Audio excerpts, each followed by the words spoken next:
ఎవరు దానం అడిగినా ఇస్తారు. అలాగే ధర్మరాజు కూడా ఇస్తాడు. కానీ కర్ణుడినే దానవీర శూరకర్ణ అని ఎందుకంటారు? అదే విషయాన్ని అర్జునుడు శ్రీకృష్ణుని వారిని అడిగారు. దానికి సమాధానంగా శ్రీకృష్ణుడు పెద్ద తుఫానుని సృష్టించాడు. కొంతమంది బ్రాహ్మణులు కర్ణుని వద్దకు మరియు ధర్మరాజు వద్దకు పంపిస్తున్నాడు శ్రీకృష్ణుడు. ముందుగా ఆ బ్రాహ్మణులు ధర్మరాజు వద్దకు వెళ్ళి, ధర్మరాజా, మేము హోమం చేయవలసి వచ్చాము.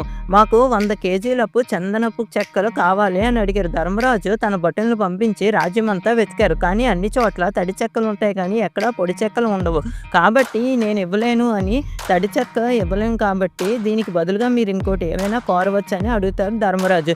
చేసేది ఏమీ లేక వాళ్ళు కర్ణుడి దగ్గరకు వెళ్తారు. అప్పుడు కర్ణుడు కూడా తమ సైనికుల్ని పంపి చెక్కలను తెమ్మంటాడు. కానీ వాళ్ళు కూడా పొడి చెక్కలను ఎక్కడా దొరకలేదని సమాధానం ఇస్తారు. అప్పుడు కర్ణుడు తన భవనంలో ఉన్న చందనపు కిటికీలు, గుమ్మాలు అన్నిటినీ పగలగొట్టి వాళ్ళకి ఇస్తారు. దానం ఇవ్వడం వల్ల ధర్మరాజు, కర్ణుడు ఒకటే. కానీ కర్ణుడు ఒక మెట్టు ఎక్కువ ఉన్నాడు. Thank you friends.